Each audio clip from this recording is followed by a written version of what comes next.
নমস্কাৰ, আজি হৈছে 10 মে। এই মুহূৰ্তত সন্ধিয়াৰ কেইবাটাও ব্ৰেকিং নিউজ আহি পৰিছে। দিব লৈছোঁ সন্ধিয়াৰ প্ৰথমটো political breaking news. Doctor Himanta Biswa শৰ্মাক এনডিএৰ বিধায়িনী দলৰ নেতা নিৰ্বাচিত। দ্বিতীয়বাৰৰ বাবে মুখ্যমন্ত্ৰী হ'ব ডক্টৰ হিমন্ত বিশ্ব শৰ্মা। অহা 12 মে'ত খানাপাৰা খেলপথাৰত শপত গ্ৰহণ অনুষ্ঠান। শপত গ্ৰহণ অনুষ্ঠানত উপস্থিত থাকিব প্ৰধানমন্ত্ৰী নৰেন্দ্ৰ মোদী, গৃহমন্ত্ৰী অমিত শ্বাহ, 21খন ৰাজ্যৰ মুখ্যমন্ত্ৰী, আদানী, নবেল, টাটা, জিন্দালকে ধৰি বহুকেইগৰাকী উদ্যোগপতি উপস্থিত থাকিব শপত গ্ৰহণ অনুষ্ঠানত। আগবাঢ়িছোঁ আন এটা পলিটিকেল ব্ৰেকিং নিউজ। তামিলনাডুৰ নতুন মুখ্যমন্ত্ৰী বিজয় থালাপতি। মুখ্যমন্ত্ৰী হিচাপে শপত গ্ৰহণ কৰে বিজয় থালাপতিয়ে। চেন্নাইৰ জৱাহৰলাল নেহৰু ষ্টেডিয়ামত অনুষ্ঠিত হয় শপত গ্ৰহণ অনুষ্ঠান। শপত গ্ৰহণ অনুষ্ঠানত উপস্থিত থাকে ৰাহুল গান্ধী। আনুষ্ঠানিকভাৱে থালাপতিৰ সমৰ্থন VC-কে লৈ সমৰ্থন পত্ৰৰে 2 বিধায়কে কৰিলে স্বাক্ষৰ। সংখ্যাগৰিষ্ঠতা লাভ কৰাৰ পাছতো চৰকাৰ গঠনৰ অংকত থমকিছিল TVK।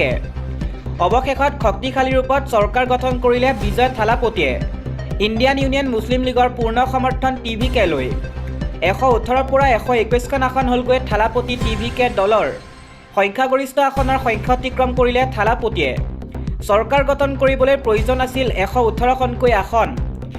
কংগ্ৰেছৰ CPI, CPIM, VC-ৰ পাছত IUMLৰ সমৰ্থন TVK লৈ। তামিলনাডুৰ 121গৰাকী বিধায়ক এতিয়া থালাপতিৰ লগত। IUMLৰ সমৰ্থনে অধিক শক্তিশালী কৰিলে থালাপতিক। অহা 13 মে'ৰ পৰা অসমত আৰম্ভ হ'ব উচ্ছেদ। পশ্চিমবংগত উপস্থিত হৈ এই সকিয়নি হিমন্ত বিশ্ব শৰ্মাৰ। বংগৰ পৰা উচ্ছেদক লৈ কৰিলে বৃহৎ মন্তব্য। 13 তাৰিখৰ পৰাই ৰাজ্যত বিজেপি আৰম্ভ কৰিব উচ্ছেদ অভিযান। চৰকাৰ গঠন কৰিয়ে পশ্চিমবংগতো চলিব একশ্যন। সমান্তৰালকৈ অসমতো একশ্যন চলিব বাংলাদেশীৰ বিৰুদ্ধে। বংগৰ সীমান্ত চিল কৰা হ'ব বুলি ঘোষণা হিমন্ত বিশ্ব শৰ্মাৰ। সীমান্তৰ প্ৰৱেশ বন্ধ কৰি অসমত থকা বাংলাদেশী খেদি পঠিওৱাৰ হুংকাৰ মুখ্যমন্ত্ৰী হিমন্ত বিশ্ব শৰ্মাৰ।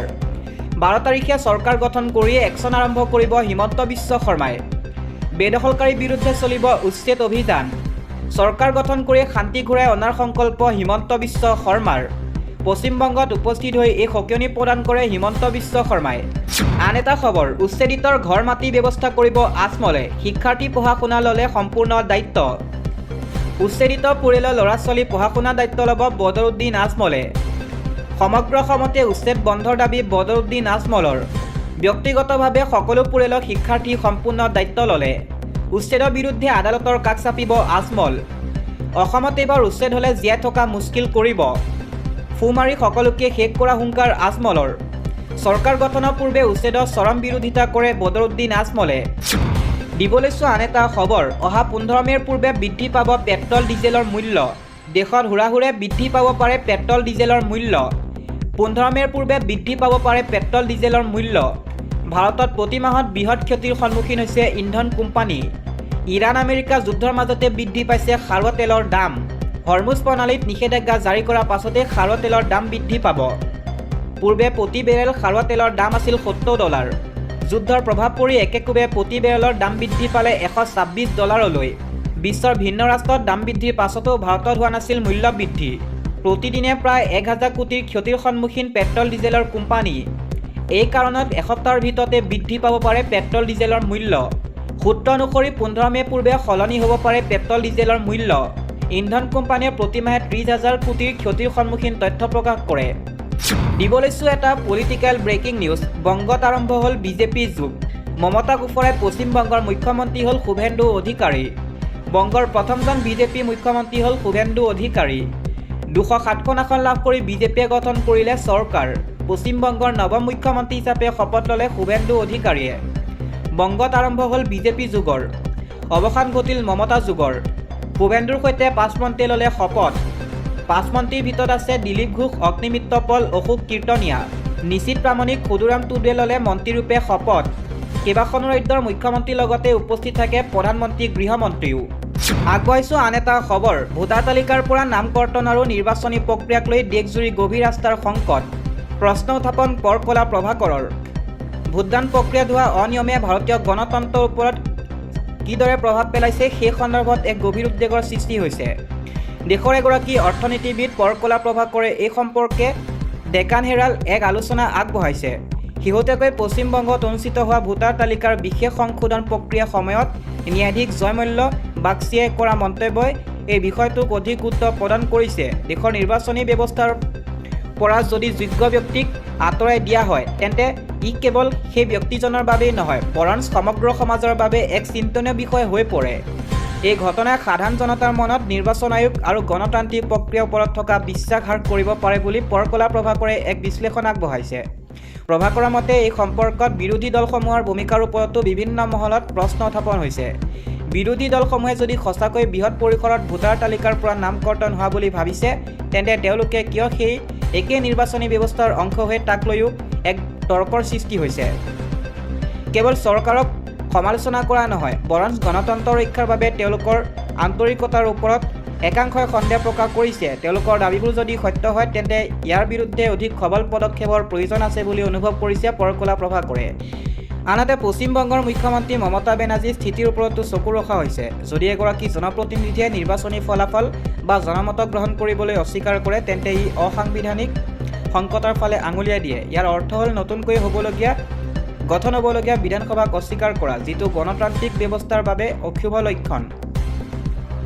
সামগ্ৰিকভাৱে দেশৰ ভোটাৰ তালিকাৰ পৰা যোগ্য ভোটাৰৰ নাম কৰ্তন হোৱা বিষয়টোৱে ভাৰতৰ আস্থাৰ সংকটক গভীৰ কৰি তুলিছে আৰু ইয়াৰ বাবে এক স্বচ্ছ ব্যৱস্থাৰ অতি প্ৰয়োজন হৈ পৰিছে। আন এটা খবৰ, অংগ বংগ কলিংগ আৰু প্ৰাগজ্যোতিষত এতিয়া সনাতনী মূল্যবোধ থকা দলৰ চৰকাৰ। এই মন্তব্য হিমন্ত বিশ্ব শৰ্মাৰ। হিমন্ত বিশ্ব শৰ্মাই কয় যে অংগ বংগ কলিংগ আৰু প্ৰাগজ্যোতিষ এতিয়া সনাতনী মূল্যবোধ ৰক্ষাৰ ক্ষেত্ৰত গভীৰভাৱে শিপাই থকা দল এটাৰ দ্বাৰা পৰিচালিত হৈছে। পশ্চিমবংগৰ ৰাজনীতিত এক নতুন ইতিহাস সৃষ্টি হৈছে। প্ৰথমবাৰৰ বাবে ৰাজ্যখনত বিজেপিয়ে চৰকাৰ গঠন কৰিছে। আনহাতে বংগত প্ৰথমগৰাকী বিজেপি মুখ্যমন্ত্ৰী হিচাপে শনিবাৰে শপত গ্ৰহণ কৰে শুভেন্দু অধিকাৰীয়ে। শুভেন্দু অধিকাৰীয়ে প্ৰথম বিজেপি মুখ্যমন্ত্ৰী হিচাপে শপত লোৱাৰ বাবে অসমৰ বৰ্তমানৰ তত্ত্বাৱধায়ক মুখ্যমন্ত্ৰী হিমন্ত বিশ্ব শৰ্মাই তেওঁক অভিনন্দন জনাই শনিবাৰে কয় যে অংগ বংগ কলিংগ আৰু প্ৰাগজ্যোতিষ এতিয়া সনাতনী মূল্যবোধ ৰক্ষাৰ ক্ষেত্ৰত গভীৰভাৱে শিপাই থকা দল এটাৰ দ্বাৰা পৰিচালিত হৈছে। উল্লেখযোগ্য যে অংগ বংগ কলিংগ আৰু প্ৰাগজ্যোতিষে আধুনিক বিহাৰ বংগ উৰিষ্যা আৰু অসমক সামৰি ঐতিহাসিক পূব ভাৰতীয় ভৌগোলিক খণ্ডক বুজায়। এই আটাইকেইখন ৰাজ্যতে এতিয়া বিজেপিৰ শাসন। হিমন্ত বিশ্ব শৰ্মাই কয় যে শুভেন্দু অধিকাৰী চৰকাৰে সোণাৰ বাংলা সোণালী বংগ প্ৰকৃত সাৰমৰ্ম পুনৰুদ্ধাৰৰ বাবে কাম কৰিব। কলকাতাত অনুষ্ঠিত শপত গ্ৰহণ অনুষ্ঠানত অংশগ্ৰহণ কৰাৰ পিছত তেওঁ এক্স পোষ্টত কয়, বংগত ইতিহাসৰ চিত্ৰনাট্য ৰচিত হৈছে। পশ্চিমবংগত প্ৰথমবাৰৰ বাবে বিজেপিৰ মুখ্যমন্ত্ৰী হিচাপে শপত গ্ৰহণ কৰাৰ বাবে শুভেন্দু অধিকাৰীলৈ মোৰ উষ্ম অভিনন্দন আৰু শুভেচ্ছা জ্ঞাপন কৰিছোঁ।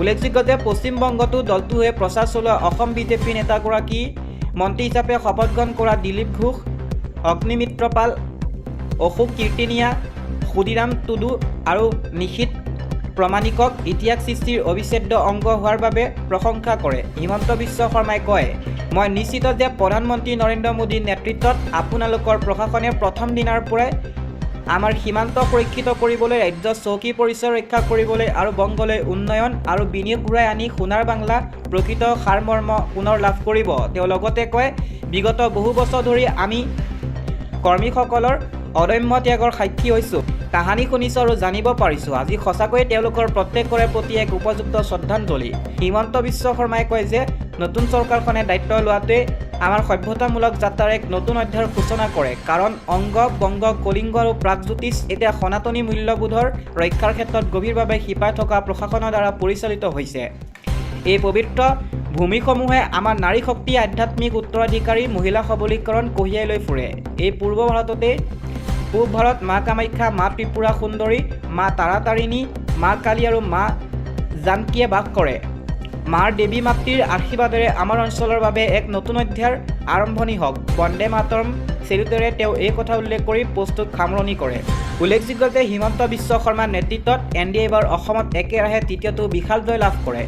দেওবাৰে ৰাজ্যৰ বিজেপি বিধায়িনী দলে দলটোৰ নেতা নিৰ্বাচন কৰিবলৈ সাজু হৈছে।